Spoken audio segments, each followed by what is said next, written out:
इंद सद्वंदियाणं तिहुमणहित मधुरविशदवक्काणं अंतातीत गुणाणं नमो जिणाणं जिद्भवाणं।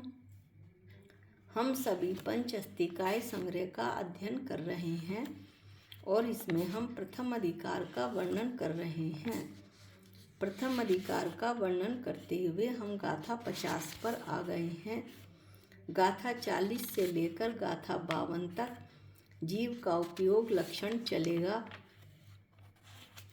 गाथा 50 में भी जीव का उपयोग लक्षण ही बताया जा रहा है। गाथा 27 में जीव के 9 लक्षण बताए थे, जिसमें से एक उपयोग लक्षण भी था। उसी उपयोग लक्षण को विभिन्न तरीकों से आचार्य बता रहे हैं।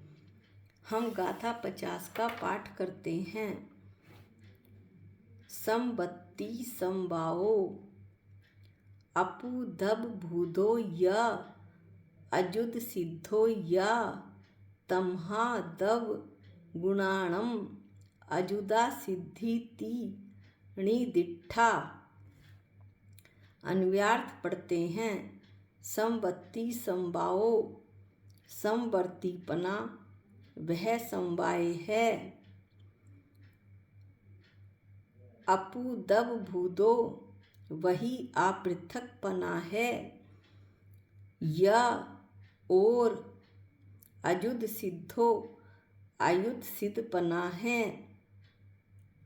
तमहा इसलिए, दब गुणाणम द्रव्य और गुणों की, अजुदा सिद्धि ती अयुत सिद्धि, णिदिठा जिन्होंने अनंत भगवान ने कही है। कुछ समझ नहीं आया, लेकिन हम समझने की कोशिश करते हैं और अमरचंद आचार्य इसका कितना सुंदर विश्लेषण टीका में करेंगे, ये भी हम पढ़ेंगे। अन्वयार्थ समवर्तीपना, समवर्तीपना यानी एक अस्तित्व, जिनका एक अस्तित्व हो, जैसे गुण और गुणी, ज्ञान और ज्ञानी, वह समवाय है। यहाँ पर जो ये समवाय की परिभाषा है, वह जैन मत के अनुसार समवाय की व्याख्या दी है। समवाय से हम अब तक यह जानते आए हैं पिछली गाथा में कि दो द्रव्यों को जोड़कर जैसा चिपका दिया हो गोंद से, वो समवाय है। पर यहाँ पर समवर्तीपना, एक अस्तित्व, एक उत्पाद व ध्रुव्य जिनका हो, वह समवाय है। वही अपृथकपना है। वही कौन? समवर्तीपना। अपृथकपना यानी अभेदपना है। और वही समवर्तीपना आयुत सिद्धपना है। आयुत सिद्धपना यानी हमने युत सिद्ध पढ़ा था, जो जुड़कर सिद्ध हुए हों, संयोग से सिद्ध हुए हों। जैसे लकड़ी और मनुष्य पृथक होने पर भी लकड़ी के योग से मनुष्य लकड़ी वाला होता है। द्रव्य और गुण दोनों के अलग अलग हैं, प्रदेश अलग अलग हैं, फिर भी लकड़ी के योग से मनुष्य लकड़ी वाला कहलाता है। लेकिन द्रव्य और गुणों में ऐसी बात नहीं है। उनका एक अस्तित्व है, एक उत्पाद व ध्रुव्य है। इसलिए उन्हें अयुत सिद्धि अनंत भगवान ने, जिनेंद्र भगवान ने कही है। अब हम टीका पाठ पढ़ते हैं। यह समवाय में पदार्थ अंतरपना होने का खंडन यहाँ पर किया है। समवाय में यानी द्रव्य और गुण अलग पदार्थ नहीं है, जोड़कर जैसे चिपका दिया हो ऐसा नहीं है। इस बात को यहाँ पर समझाया गया है। कैसे समझाया? अमृतचंद आचार्य ने, पढ़ते हैं। द्रव्य और गुण एक अस्तित्व से रचित हैं। द्रव्य और गुण का एक अस्तित्व है, एक उत्पाद व ध्रुव्य है। इसलिए उनकी जो अनादि अनंत सैवृत्ति, एक साथ रहना, वह वास्तव में समवर्तीपना है। इसलिए उनकी किनकी, द्रव्य और गुण की जो वो अनादि से हैं और अनंत काल तक रहेंगे। कैसे रहेंगे? एक साथ रहेंगे। वह वास्तव में उनका समवर्तीपना है, यानी एक अस्तित्व, एक उत्पाद व ध्रुव्य के कारण वो अनादि काल से हैं और अनंत काल तक साथ साथ रहेंगे। कौन? द्रव्य और गुण, ज्ञान और ज्ञानी, आत्मा और ज्ञान। वहीं जैनों के मत में यही जैनों के मत में जो समवर्तीपना है वो समवाय है। अब जैन धर्म के मत में जो समवाय है उसी की व्याख्या अमृतचंद आचार्य कर रहे हैं। अब कहते हैं कि वहीं संज्ञा आदि के भेद होने पर भी, संज्ञा आदि के भेद क्या बताए हैं कि द्रव्य और गुणों को संज्ञा, लक्षण, प्रयोजन आदि की अपेक्षा से भेद है। क्या मतलब हुआ इस बात का? संज्ञा यानी द्रव्य और गुण दोनों के नाम अलग अलग हैं। लक्षण क्या है? द्रव्य का लक्षण सत है और गुण का लक्षण क्या है कि गुण द्रव्य के आश्रित रहता है, लेकिन स्वयं कैसा है? निर्गुण है। जैसे ज्ञान गुण है तो ज्ञान गुण के और गुण नहीं है, यानी ये द्रव्य के आश्रित रहने वाला है गुण और स्वयं निर्गुण है। ये लक्षण हुआ। अब प्रयोजन क्या है? द्रव्य का प्रयोजन है विश्व का ज्ञान और गुण का प्रयोजन है द्रव्य का ज्ञान करवाना। इस तरह से कहते हैं कि द्रव्य और गुणों को संज्ञा, लक्षण, प्रयोजन आदि की अपेक्षा से भेद है। वस्तु रूप से अभेद, लेकिन वस्तु रूप से अभेद हैं। वस्तु रूप से दोनों एक ही स्वभाव है, एक ही अस्तित्व है, एक ही उत्पाद व ध्रुव्य होने से अपृथकपना है। उनमें अभेदपना है। किसमें? द्रव्य और गुण में, आत्मा और ज्ञान में। आत्मा कहो, जीव कहो, ज्ञानी कहो। वही युत सिद्धि के कारणभूत अस्तित्व अंतर का अभाव होने से आयुत सिद्धपना है। अब ये कह रहे हैं कि युत सिद्धि के कारणभूत जो अस्तित्व अंतर है, अस्तित्व अंतर क्या? युत सिद्धि के कारणभूत अस्तित्व का अंतर कैसे हुआ? यानी भिन्न अस्तित्व वाला। जैसे अभी हमने पढ़ा कि युत सिद्धि का कारण है भिन्न भिन्न अस्तित्व।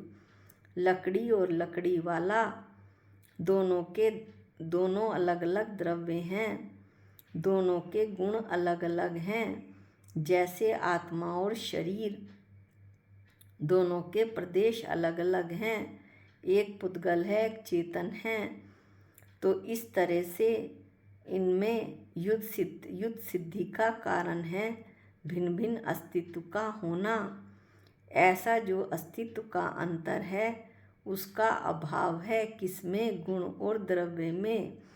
इस अस्तित्व अंतर का अभाव होने से उसमें युत सिद्धि न होकर क्या है? द्रव्य और गुण में आयुत सिद्धपना है, यानी गुण और द्रव्य के अस्तित्व कभी भिन्न नहीं हो सकते, इसलिए उन्हें युत सिद्धपना नहीं हो सकता है। उनके अस्तित्व एक ही हैं। इसलिए भाषा थोड़ी कठिन है, लेकिन पंचअस्तिकाय ग्रंथ ऐसा है कि एक बार पढ़ो, 2 बार, मैं तीसरी बार पढ़ रही हूँ, तीसरी तो 3 बार पढ़ो, 4 बार पढ़ो, 5 बार पढ़ो, 100 बार पढ़ो। जितनी बार भी आप पढ़ेंगे नए नए अर्थ, नए नए भाव अंदर से निकल के आएंगे, क्योंकि ये जो भाव हैं वो कहीं बाहर से नहीं आने हैं, ये भाव मेरी आत्मा से के हैं, इसलिए इनकी बात ही कुछ और है। हम जितनी बार पढ़ेंगे उतने ही हमें नए नए अर्थों का पता लगेगा। इसलिए आचार्य कहते हैं, आगे फिर से हम अपने मूल पॉइंट पर आते हैं। इसलिए समवर्तित्व स्वरूप, अब समवर्तित्व स्वरूप पढ़ लेते हैं कि वो क्या होता है। समवाय का स्वरूप समवर्तीपना है, ये हमने पहले पढ़ लिया। अर्थात अनादि अनंत सवृत्ति है। किसकी? द्रव्य और गुण की। अनादि से हैं और अनंत काल तक रहेंगे। कौन? द्रव्य और गुण। द्रव्य और गुणों को ऐसा जो समवाय है, यानी कि अनादि अनंत तादात्म्य में सवृत्ति, यानी अनादि से अनंत तक एक साथ रहने की जो उनकी प्रवृत्ति है, वो होने से उन्हें आयुत सिद्धि है। समवर्तित स्वरूप का अर्थ बतलाते हुए कहते हैं आचार्य कि समवर्तित स्वरूप के कारण जो समवाय वाले द्रव्य और गुण हैं उन्हें आयुत सिद्धि है।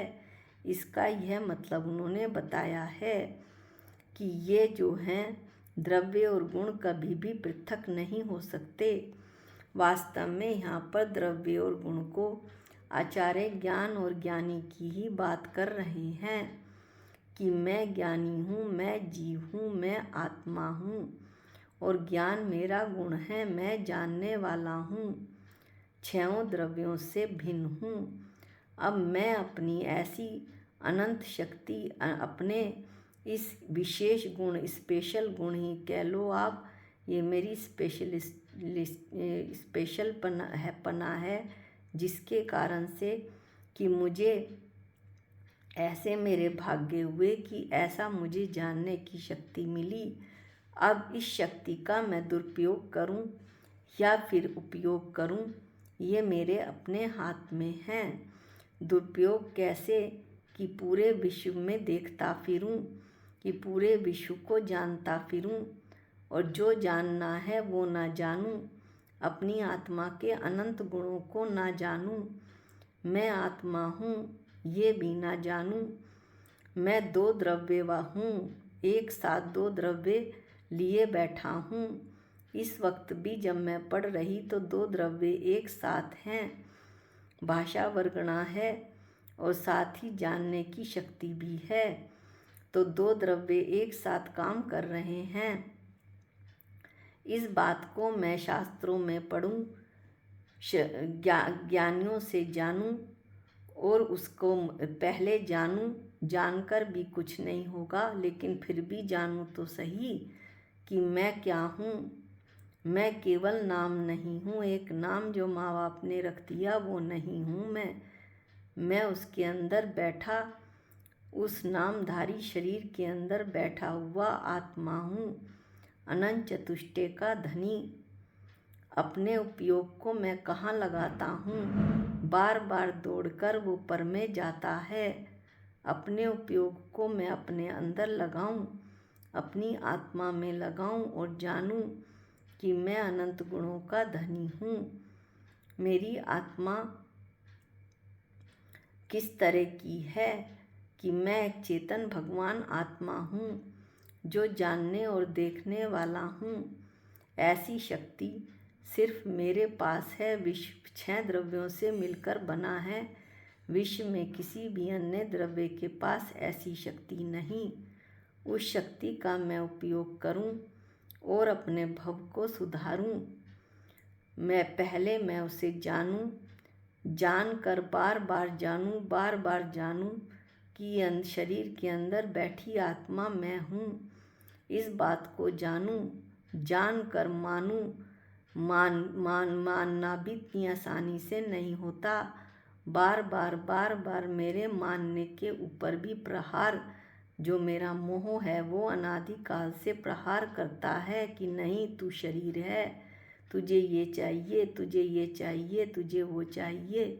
मॉल में खड़े हो जाओ तो आप खुद देखना, मेरा तो अपना ही अनुभव है इसलिए बता रही हूँ कि कैसी लोलुप दृष्टि से आप 4 दुकानों को देखते हैं। उन दुकानों में क्या रखा है, क्या नहीं रखा है, क्या है क्या नहीं, इससे जो मैं हूँ असली, उसको कोई लेना देना नहीं है। उसका कोई प्रयोजन वहाँ मॉल में सिद्ध नहीं होता है।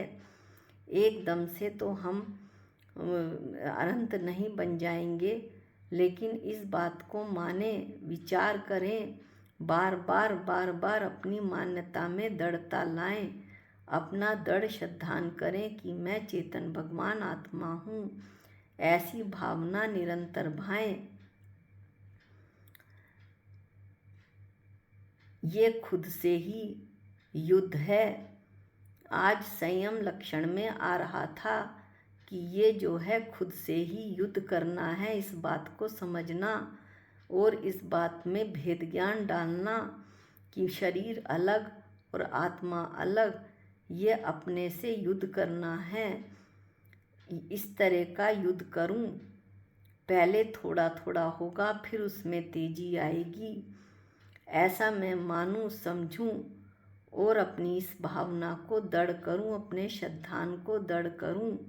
इसी भावना के साथ आज की गाथा को हम समाप्त करते हैं। गाथा 51 का पाठ हम अगले वीडियो में करेंगे। निज निधि निज में बताई, ये अनंत उपकार है, इसके लिए जिन वाणी माँ को वंदना अनंत बार है, वंदना अनंत बार है। सबको जय जिनेंद्र।